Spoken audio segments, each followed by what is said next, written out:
Okay. ഇത് ഓൾജിബ്രൈനെ base ചെയ്തിട്ടുള്ള ഒരു ക്വസ്റ്റ്യൻ ആണ്. ഇനിയിപ്പോൾ ഇതിനകത്ത് ഇപ്പം എന്താ പറഞ്ഞിരിക്കുന്നതെന്ന് വെച്ച് കഴിഞ്ഞാൽ x+4/3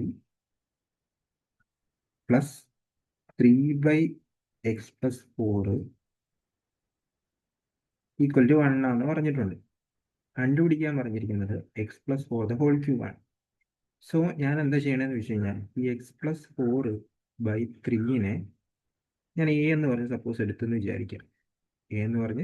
എടുത്തെന്ന് വിചാരിക്കാം. ഓക്കെ, അങ്ങനെയാണെങ്കിൽ ഇതെനിക്ക് a+1/a എന്ന് എഴുതാമല്ലോ.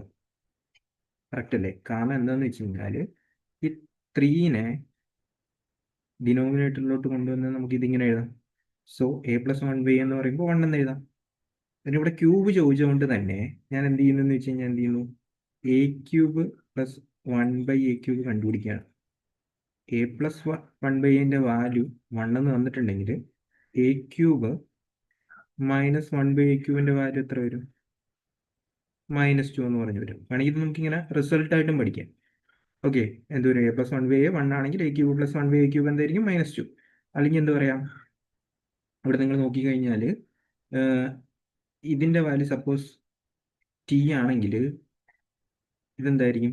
t³ - 3t ആയിരിക്കും. അതാണ് ഞാൻ അവിടെ ചെയ്തിരിക്കുന്നത്. ഓക്കെ, ദെൻ അപ്പോൾ ഇവിടെ നിന്ന് നമുക്കൊരു ഐഡിയ കിട്ടി. എന്ത് കിട്ടി? a³ + 1/a³ -2 ആണ്. a³ + 1/a³ -2 ആണെങ്കിൽ നമുക്ക് വേണമെങ്കിൽ പറയാം a³ വാല്യൂ -1 ആയിക്കഴിഞ്ഞാൽ ഈ കണ്ടീഷൻ ഓക്കെയാണ്. ശരിയല്ലേ? a³ വാല്യൂ -1 ആയിക്കഴിഞ്ഞാൽ ഈ കണ്ടീഷൻ ഓക്കെയാണ്. നിങ്ങൾ നോക്കുക, a³ -1 ഇട്ടു, ഇവിടെ -1 ഇട്ട് കഴിഞ്ഞാൽ ചെയ്ത് കഴിയുമ്പോൾ എത്ര വരും? -2 കിട്ടും. സോ അത് ഓക്കെയാണ്. അപ്പോൾ എ എന്ന് വെച്ച് കഴിഞ്ഞാൽ ആക്ച്വലി എന്തായിരുന്നു? x+4 ആയിരുന്നു. x+4/3 ആയിരുന്നു. ഇതിന്റെ ഹോൾ ക്യൂബ് എന്ന് പറയുമ്പോഴത്തേക്ക് നമുക്ക് എത്രയെന്ന് പറഞ്ഞു കിട്ടും? -1 എന്ന് പറഞ്ഞു കിട്ടും.